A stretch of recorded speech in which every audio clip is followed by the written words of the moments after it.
देश में corona virus की नई लहर इतनी जोरदार है कि पिछले साल का रिकॉर्ड भी टूट चुका है।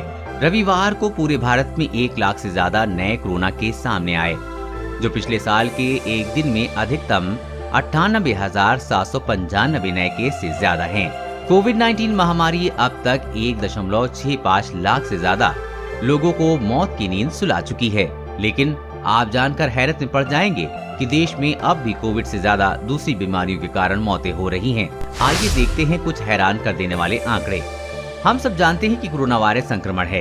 ये एक से दूसरे को संक्रमित करता है और इस तरह की महामारी विकराल हो गई है। लेकिन डायबिटीज और हाइपरटेंशन जैसी गैर संक्रामक बीमारियां भी कम जानलेवा नहीं हैं।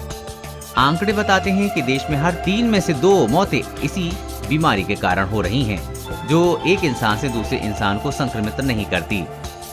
आंकड़े बताते हैं कि देश के 16 राज्यों एवं केंद्र शासित प्रदेशों की कम से कम 10% आबादी इन जानलेवा लेकिन गैर संक्रामक बीमारियों से ग्रसित है।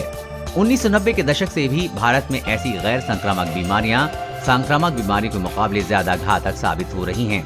गैर संक्रामक बीमारियों ने वर्ष 2017 में 63 लाख भारतीयों की जान ली थी। उस साल देश में करीब 2/3 मौतें इन्हीं NCDs के कारण हुई थीं। आंकड़े बताते हैं कि गैर संक्रामक बीमारियों से दुनिया भर में हुई मौतों में 15.3% हिस्सेदारी सिर्फ भारत की है। थॉट आर्बिट्रेज रिसर्च इंस्टीट्यूट ने भारत के 21 राज्यों में आंकड़े जुटाए हैं और पाया है कि हर 10 में से एक व्यक्ति किसी न किसी घातक गैर संक्रामक बीमारी से पीड़ित है।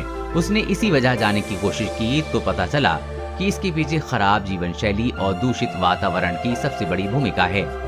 कुछ राज्यों में तो हर चौथा व्यक्ति यानी कि 25% आबादी ऐसी जानलेवा गैर संक्रामक बीमारी से पीड़ित हैं। जिन 21 राज्यों से आंकड़े जुटाए गए हैं उनमें 27.2% बीमार आबादी के साथ ओडिशा की पहचान सबसे ज्यादा गैर संक्रामक बीमारियों में से पीड़ित है। इसके बाद 26.3 के साथ त्रिपुरा, जबकि 22.3 के साथ असम का नंबर तीसरा है। ये हैं देश की सबसे ज्यादा जानलेवा गैर संक्रामक बीमारियां। भारत में उच्च रक्तचाप, हाइपरटेंशन, पाचन तंत्र संबंधी बीमारियां और मधुमेह प्रमुख गैर संक्रामक बीमारियां हैं। पाचन तंत्र की बीमारियों से सबसे ज्यादा ग्रसित राज्य ओडिशा है और हाइपरटेंशन के मामले में इसका नंबर शीर्ष 3 राज्यों में आता है। वहीं पांडिचेरी में हाइपरटेंशन और डायबिटीज के रोगियों का अनुपात बाकी राज्यों एवं केंद्र शासित प्रदेशों के मुकाबले ज्यादा है। इस आयु वर्ग के कितने प्रतिशत लोग किस बीमारी से पीड़ित? देश में 25 से 35 वर्ष के आयु वर्ग की आबादी में डायबिटीज या हाइपरटेंशन जैसी मेटाबॉलिक इलनेस का खतरा 4 गुना, जबकि 35 से 45 वर्ष के आयु वर्ग में ये 3 गुना बढ़ गया है। वहीं 35 से 45 वर्ष की आयु वर्ग में हृदय रोग, कैंसर, श्वसन तंत्र से संबंधित गंभीर बीमारियों का खतरा 2 गुना हो गया है। इसका सबसे बड़ा कारण वायु प्रदूषण है। तमाम तरह की गैर संक्रामक बीमारियों की बात करें तो 76% ऐसी बीमारियों की वजह खराब हवा ही है। वहीं 66.5 बीमारियों की वजह पर्याप्त शारीरिक गतिविधियों का अभाव है।